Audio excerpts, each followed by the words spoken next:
Maddox Alexander had tested 23 women in 2 years, 23 dates where his card declined, where he wore thrift store clothes, where he drove a car held together by rust and prayers.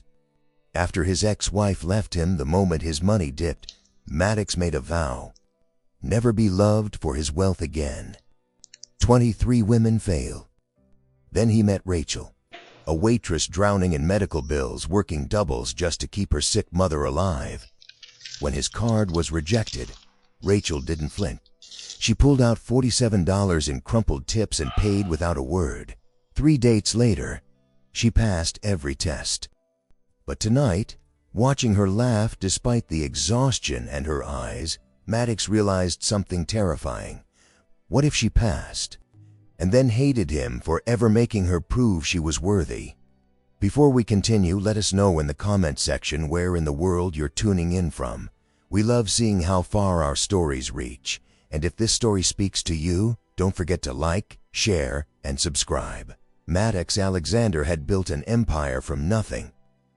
At 38, he owned a chain of boutique hotels stretching across 12 states, employed over 3,000 people, and had a net worth that most people couldn't comprehend. But none of that mattered when he looked at the framed photo on his nightstand, his 6-year-old daughter Alice, smiling with her 2 front teeth missing. She was the reason he did everything, and she was the reason he trusted no one. 3 years ago, Maddox had been married to a woman named Victoria, blonde, beautiful, born into old money. She had loved him fiercely when his business was thriving, but when a bad investment temporarily wiped out 30% of his portfolio, Victoria filed for divorce within 6 weeks. She didn't just want out of the marriage, she wanted Alice. "You can't provide her the lifestyle she deserves," Victoria had said in court, her voice cold and rehearsed. "A child needs stability." Maddox had fought back with everything he had. He won custody, but the victory left scars that money couldn't heal. His ex-wife hadn't loved him. She had loved what he represented: security, status, a certain kind of life. The moment that life seemed threatened, she was gone. After the divorce, Maddox made a promise to himself. If he ever loved again, it would be real, not based on his bank account, not based on the penthouse or the private jet or the name recognition.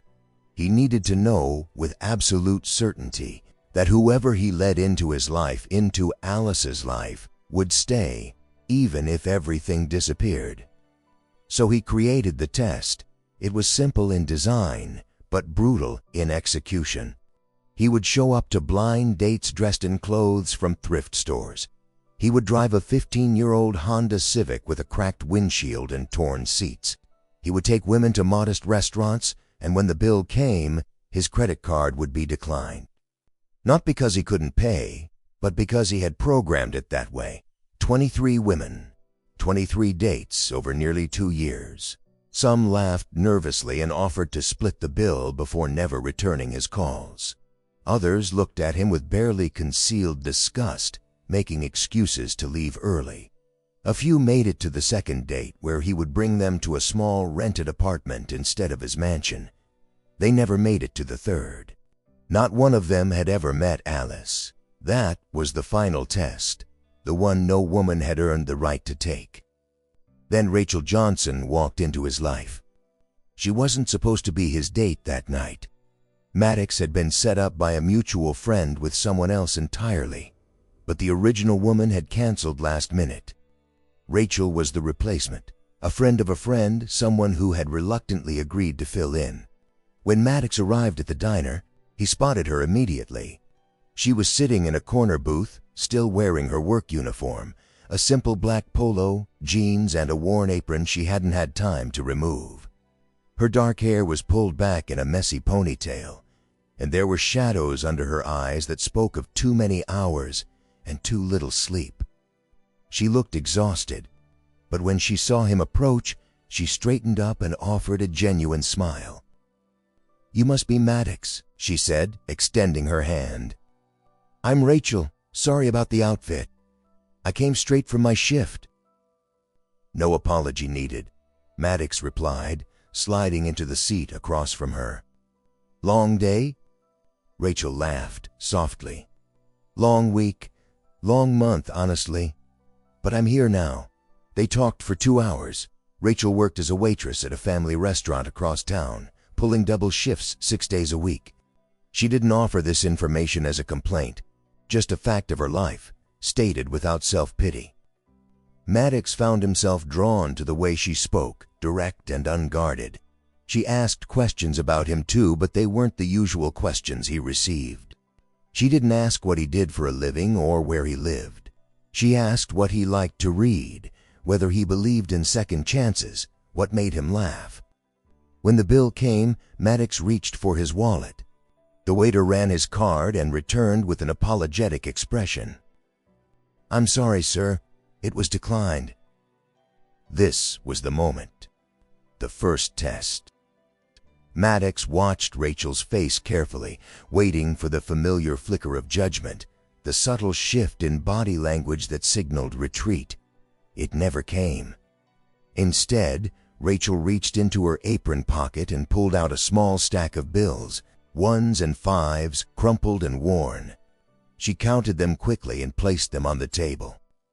$47, she said. "That should cover it."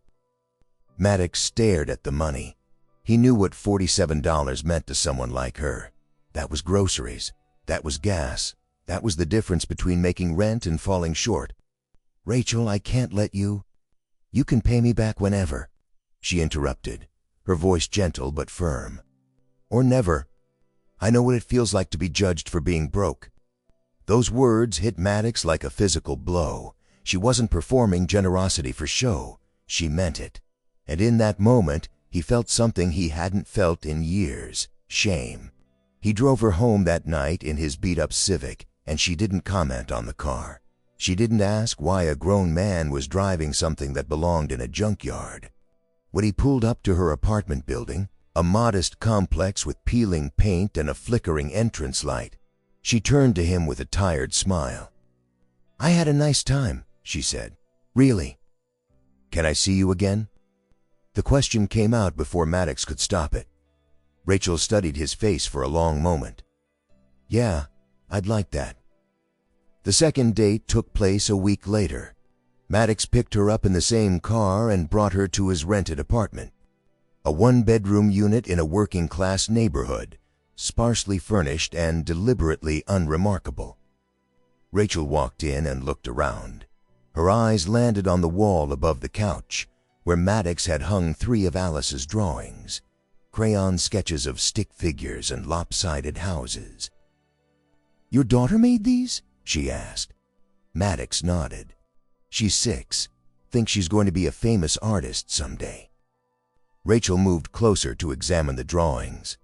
"She's got a good eye for color. This one here?" She pointed to a drawing of a purple sky over an orange house. "Most kids would make the sky blue. She sees things differently." It was such a small observation, but it struck Maddox deeply. 23 women, and not one of them had ever looked at Alice's drawings. Not one had asked about his daughter beyond surface-level politeness. They spent the evening cooking dinner together in his tiny kitchen, pasta with jarred sauce, nothing fancy. Rachel moved through the space comfortably, not seeming to notice or care about the cramped quarters. She told him about her mother, who was battling cancer and couldn't work anymore. She told him about the medical bills piling up, the debt that felt like a weight she could never lift. "I had a boyfriend once," Rachel said quietly, stirring the pasta. "When my mom got sick, he left. Said he didn't want his life dragged down by my baggage." She let out a small, bitter laugh. His exact words: baggage. Maddox felt his chest tighten. He was an idiot. Maybe. Or maybe he was just honest about what he could handle. Rachel shrugged, but Maddox could see the old wound beneath her casual tone. "Either way, I learned something. I don't need someone rich. I just need someone who won't run when things get hard." The third date was the test Maddox had never administered before. He introduced Rachel to Alice. He told himself it was necessary, that this was the final checkpoint, the ultimate verification of a woman's character.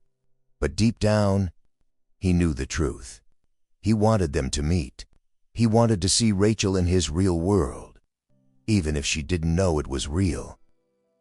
They met at a park near his rented apartment. Alice was shy at first, hiding behind Maddox's leg and peeking out at the stranger. Rachel didn't push. She didn't crouch down and force conversation or try too hard to win the child over. Instead, she simply sat on a bench, pulled out a small sketchbook she had brought, and began to draw. Alice watched from a distance, curiosity gradually overcoming her shyness. After 10 minutes, she inched closer. After 20, she was sitting beside Rachel, watching her sketch. "What are you drawing?" Alice asked. "A dragon," Rachel replied. "But I'm not very good at wings. Wanna help me?" Alice took the pencil Rachel offered and began adding her own details. Flowers around the dragon's feet, a tiny crown on its head. Rachel praised each addition with genuine enthusiasm, and soon Alice was chattering away, telling Rachel about her favorite colors and her teacher at school and the book she was reading about a princess who saved herself. When Rachel prepared to leave, Alice tugged on her sleeve and handed her a piece of paper. She had torn a page from Rachel's sketchbook and drawn something while Rachel wasn't looking. 3 stick figures holding hands under a purple sky. At the bottom, in wobbly handwriting, Alice had written, "Alice's family." Rachel's breath caught. She looked at Maddox, then back at the drawing, then at the little girl staring up at her with hopeful eyes. "Will you come back?" Alice asked. Rachel knelt down so they were eye to eye. "Do you want me to come back?" Alice nodded. "Then I will." As Maddox drove Rachel home that evening, she was quiet, gazing out the window at the passing streetlights. Finally, she spoke. "She's wonderful, Maddox. You've done an amazing job with her." "She likes you," Maddox replied, keeping his eyes on the road. "She doesn't warm up to people easily." "Neither do I." Rachel smiled faintly. "I guess we understand each other." That night, after dropping Rachel off, Maddox sat alone in his car outside her apartment building for a long time. His hands gripped the steering wheel, his mind racing. She had passed every test. The declined card, the shabby apartment, the meeting with his daughter. Rachel hadn't flinched at any of it. She had been kind, genuine, and real in a way that Maddox had stopped believing existed. But that was the problem. Because now Maddox faced a choice he hadn't anticipated. He could continue the charade, keep playing the role of a struggling single father, keep hiding behind his manufactured poverty. Or he could tell her the truth and risk losing everything. If he told her, she might leave. Not because of the money, but because of the deception. She might feel used, manipulated, reduced to a test subject in his experiment against heartbreak. And if she left, she would take something with her that Maddox couldn't afford to lose. Not just his chance at love, but Alice's fragile hope for a family. He thought about the drawing his daughter had given Rachel. 3 stick figures under a purple sky labeled Alice's family. Maddox closed his eyes.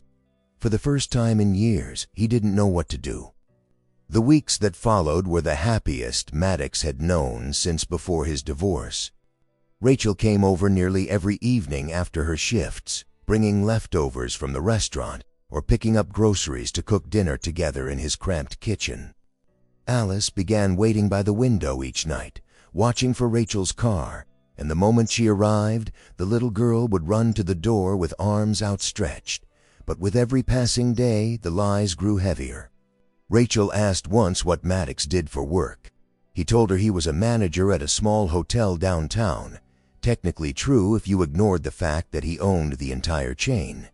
She asked about his family, and he mentioned his mother lived nearby, but kept the details vague. When she wondered aloud about his future plans, whether he wanted to grow in his career or try something new, Maddox deflected with half answers and changed the subject. Each lie was small on its own, but together they formed a wall between them. A wall Rachel couldn't see, but Maddox felt every time she looked at him with trust in her eyes. One evening, his mother called. Dorothy Alexander was a woman who had raised 3 children in a 2-bedroom apartment in the roughest part of Detroit. She had worked 2 jobs for most of her life, scrimped and saved to send Maddox to college, and watched with fierce pride as he built his empire from nothing. But Dorothy was also practical to a fault, and she had opinions about everything, especially her son's love life. "I heard you've been seeing someone," Dorothy said without preamble. "A waitress." Maddox sighed. "How did you hear about that?" "I have my sources. Maddox, honey, I'm not trying to interfere." "Then don't." Dorothy ignored him. "I just think you should keep your options open. The Henderson's daughter, Camille, you remember her? She graduated from Yale Law, works at a firm in Manhattan now. Beautiful girl, smart, from a good family." "Mom, I'm not interested in being set up. It's just a dinner, 3 weeks from Saturday. The Hendersons are coming to town for a charity gala, and I already told them you'd join us." Dorothy's voice softened slightly. "I know Victoria hurt you, but not every woman is like her, and Alice deserves a mother who can—" "Alice has me," Maddox cut in. "That's enough." "Is it?" Dorothy asked quietly. "Or is that just what you tell yourself?" After the call ended, Maddox sat alone in his rented apartment, staring at the wall where Alice's drawings hung. His mother wasn't wrong. Alice did deserve more than a father who worked too much and trusted too little. But Dorothy's solution, marrying someone from the right background, someone vetted and approved, felt like trading one kind of cage for another. Rachel wasn't from the right background. She didn't have a Yale degree or family connections or a trust fund. But when she walked through the door, Alice lit up in a way Maddox had never seen before. That had to mean something. 2 weeks later, Rachel was at the apartment for a movie night.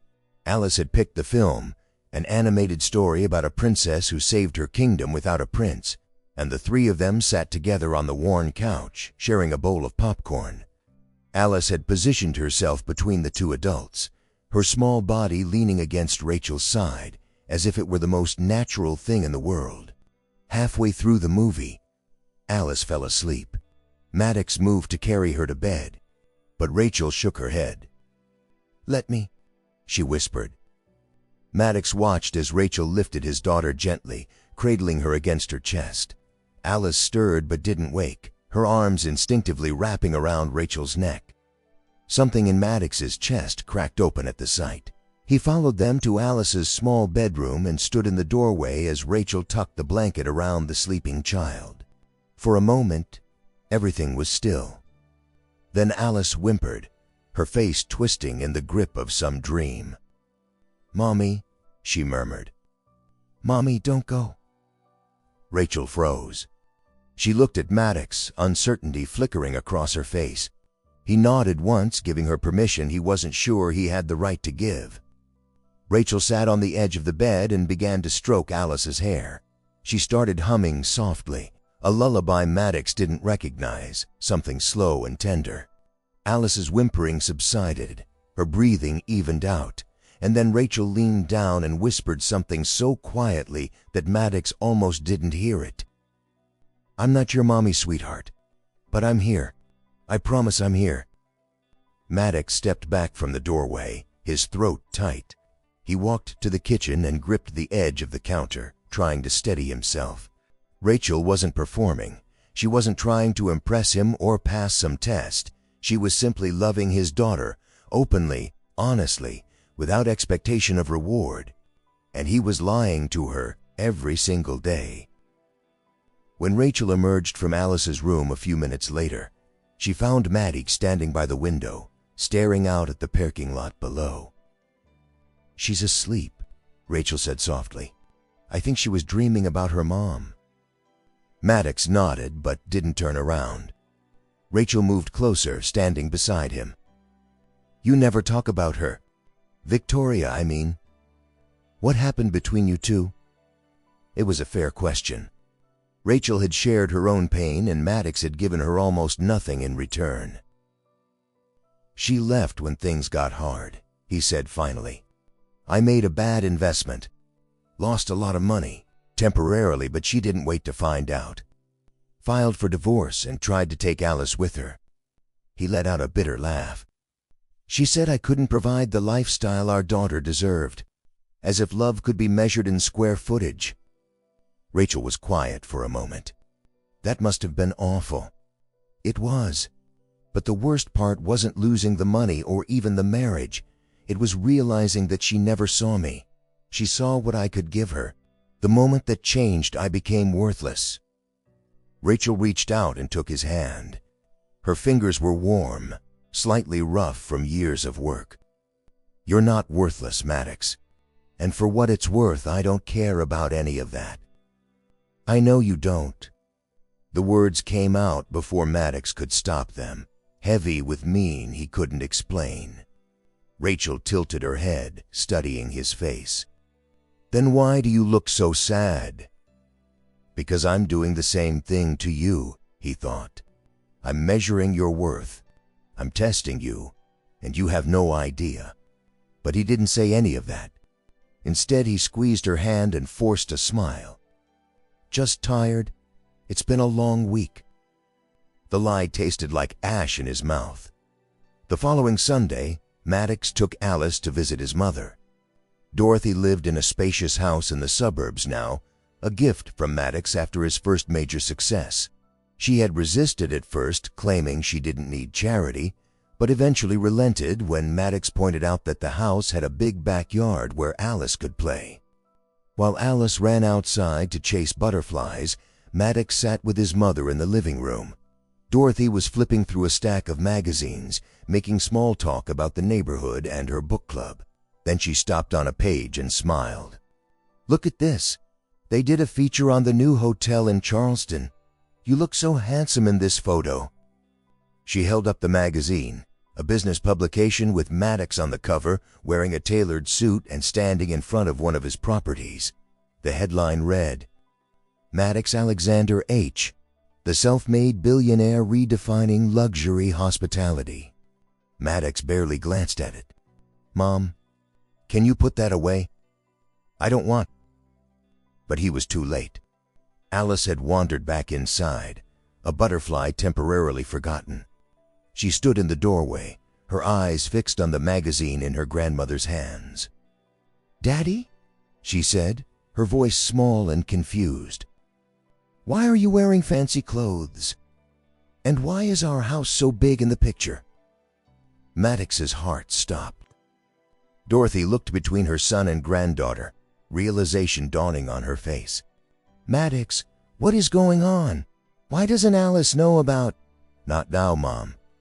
Maddox crossed the room quickly, kneeling in front of his daughter. Alice, sweetheart, that's just a picture. It's for work. It doesn't mean anything. But Alice's brow was furrowed, the way it always got when she was working through a problem. But Grandma's house is big. And you said we live in a small apartment because we don't have a lot of money. She looked up at him with those wide, trusting eyes. Did you lie to me, Daddy? The question hit Maddox like a punch to the gut. He had told himself the deception was necessary. He had convinced himself that keeping Alice in the dark was protecting her, maintaining the illusion until he found someone worthy of knowing the truth.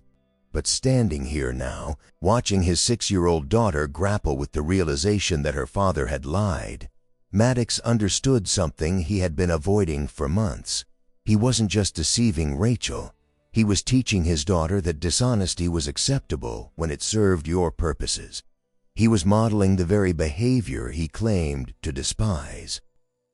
Alice, he said carefully, Daddy made a mistake. I was trying to protect us, but I did it the wrong way. I'm sorry. Alice considered this for a long moment. Are you going to tell Rachel the truth? Maddox stared at his daughter. Sometimes he forgot how perceptive she was, how much she absorbed even when he thought she wasn't paying attention. Yes, he said, I'm going to tell her. Good, Alice nodded solemnly. Because lying is bad. You told me that. That night, Maddox made a decision. He couldn't keep living this double life. The weight of the deception was crushing him, And worse, it was seeping into every part of his existence, his relationship with Rachel, his role as a father, his own sense of who he was. He called Rachel and asked her to come over the next evening, but not to the apartment. He gave her a different address, the address of his real home. Rachel arrived at 7 o'clock. Maddox watched through the window as her car pulled up to the gate, hesitating before the massive iron entrance. She called him, confusion evident in her voice. "Maddox, I think I have the wrong address. This can't be right." "It's right," he said. "I'll buzz you in." The driveway was long, winding through manicured gardens and past a fountain before reaching the main house, a sprawling estate with floor-to-ceiling windows and architecture that had been featured in design magazines. Rachel parked her old sedan and stepped out, staring up at the building with an expression Maddox couldn't read. He met her at the front door. "What is this?" Rachel asked, her voice barely above a whisper. "Maddox, whose house is this?" "Mine." She looked at him, then back at the house, then at him again. "I don't understand." "I know. Come inside. Please. I need to explain."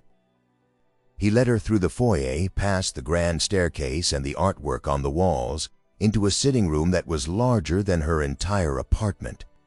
Rachel stood in the center of the room, turning slowly, taking in the vaulted ceilings and the chandelier and the view of the swimming pool through the French doors. "You're rich," she said flatly. It wasn't a question. "Yes." "How rich?" Maddox took a breath. "I own a chain of boutique hotels, 37 properties across 12 states. My net worth is somewhere around $1.2 billion. Rachel said nothing. Her face had gone very still, the way it did when she was processing something difficult. "The apartment," she said slowly. "The car, the credit card that got declined." She looked at him, and Maddox saw the moment understanding clicked into place. "It was all fake. You were testing me." "Yes." "How many women?" Her voice was steady, but Maddox could hear the tremor beneath it. "How many women did you do this to before me?" 23. Rachel let out a short, sharp laugh, not amused, just hollow. 23, and I'm number 24, the experiment that finally worked. "Rachel, please let me explain." "Explain what?" She turned to face him fully, and now he could see the tears gathering in her eyes. "That you've been lying to me for months?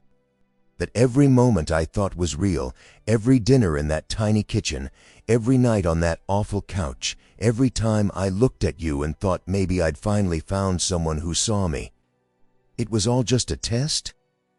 "The feelings were real," Maddox said desperately. "Everything I felt for you, everything between us, that was never fake, but the foundation was." Rachel's voice cracked. "You built this relationship on a lie, Maddox. You watched me count out my tip money to pay for a dinner you could have bought 100 times over. You let me believe we were equals, two people struggling through life together. And the whole time, you were judging me, evaluating whether I was good enough to pass your little test. I was trying to protect myself and Alice after what happened with Victoria." "I'm not Victoria," Rachel's shout echoed through the cavernous room. "I never asked you for anything. I never cared about your money because I didn't know you had any. And you know what the worst part is? I would have loved you anyway, rich or poor, it wouldn't have mattered. But you never gave me the chance to prove that honestly. You had to turn it into a game." Maddox reached for her, but she stepped back. "I grew up poor," Rachel said, her voice dropping to something raw and wounded. "My whole life people looked at me and saw what I didn't have. And now you made me prove I wasn't a gold digger. You put me through test after test, watching to see if I'd fail. How was that any different from what my ex did? You both looked at me and saw someone who needed to be evaluated before she could be trusted. Rachel, I'm sorry. I'm so sorry. I know I was wrong." "You were." She nodded, her jaw tight. "And I need to leave now." "Please don't go. Please, just let me." "Let you what?" Explain more? Apologize more? Rachel shook her head. I need time, Maddox. I need to figure out if there's anything left to salvage here or if the whole thing was just a beautiful lie. She walked toward the door, then stopped. When she turned back, her expression was the saddest thing Maddox had ever seen. I promised Alice I'd be there for her. That wasn't a test, and it wasn't a lie. It was real. So whatever happens between us, I need you to tell her that I didn't abandon her. I need her to know that. Then she was gone. Maddox stood alone in his enormous house, surrounded by everything money could buy and feeling emptier than he ever had in his life. After a while, he walked upstairs to Alice's room.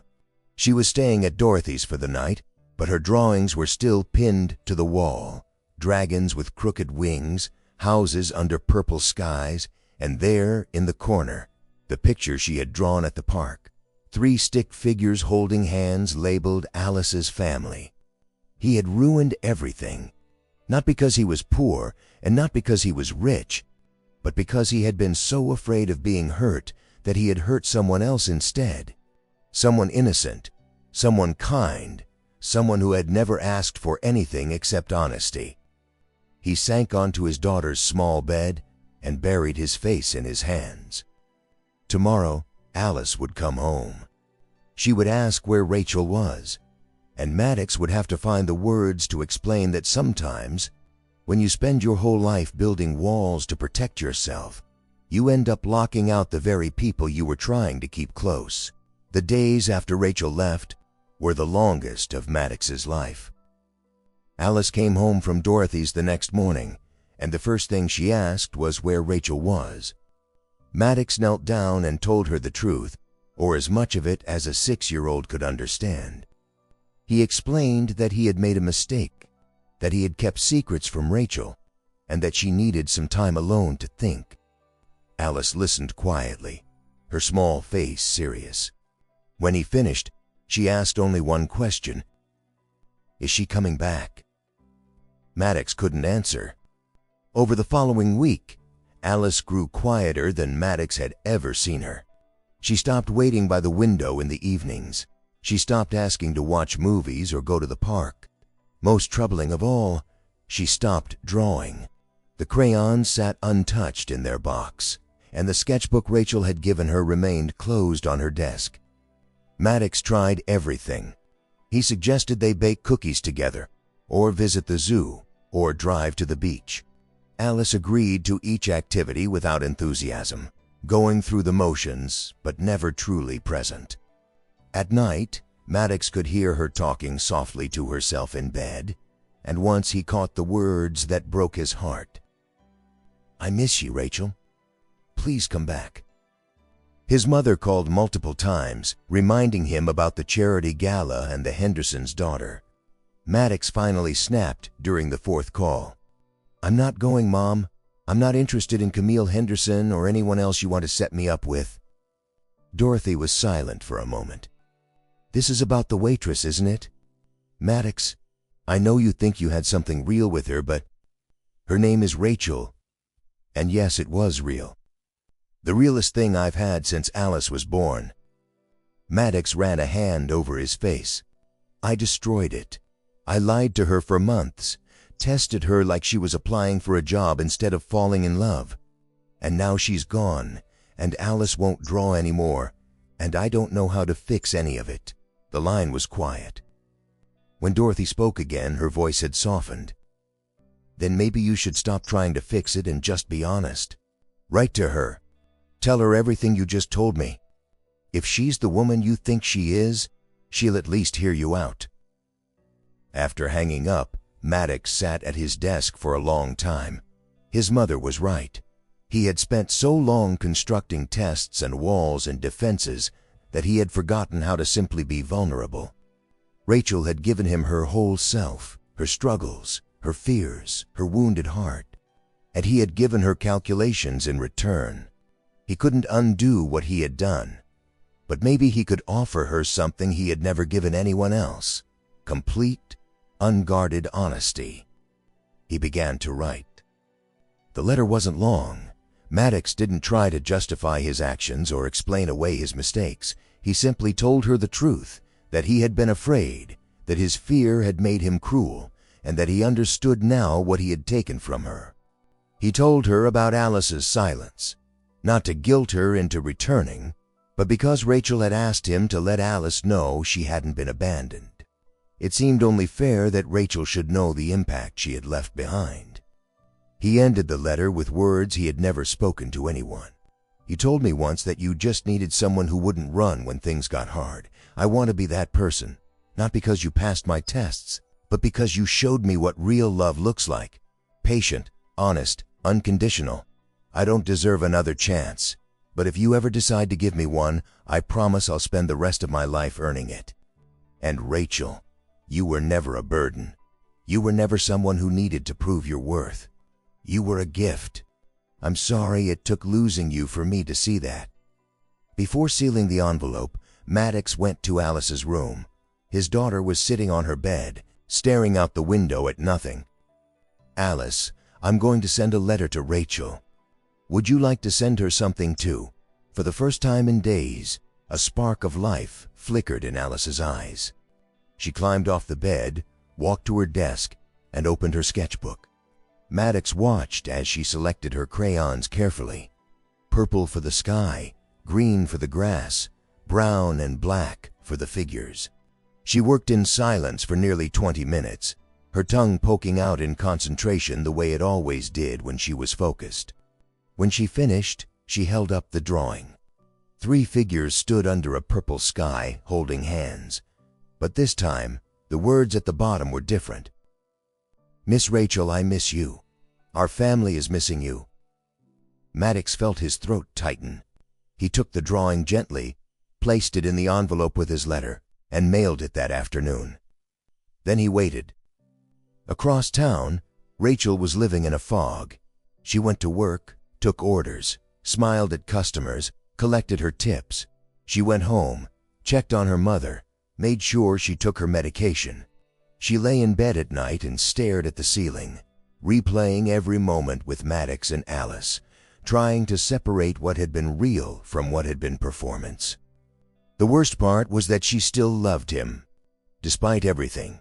The lies, the manipulation, the months of calculated deception. She couldn't stop thinking about the way he looked at her when she sang Alice to sleep. She couldn't forget the sound of his voice when he told her about Victoria, the raw pain that no amount of money could mask. She couldn't erase the feeling of Alice's small arms around her neck, or the weight of the child's trust as she drifted off to sleep. But trust was exactly what Maddox had stolen from her. He had taken her most vulnerable moments and turned them into data points in his experiment. How could she ever believe anything he said again? The letter arrived on a Tuesday, exactly 1 week after Rachel had walked out of Maddox's mansion. She almost threw it away unopened, but something made her hesitate. Perhaps the sight of her name written in his handwriting, or the slight bulge in the envelope that suggested it contained more than just paper. She sat down at her kitchen table and carefully tore it open. Alice's drawing fell out first. Rachel stared at the 3 figures under the purple sky, at the wobbly handwriting that spelled out, "Our family is missing you." Something cracked open inside her chest, and before she knew it, she was crying, deep, racking sobs that she couldn't control. She read Maddox's letter through blurred vision. He wasn't asking her to come back. He wasn't making promises or offering explanations. He was simply telling her the truth, finally, with nothing held back. And at the end, those words that seemed to reach through the page and wrap around her heart. "You were never a burden. You were a gift." Nobody had ever said that to her before. Not her ex-boyfriend, who had seen her struggles as obstacles.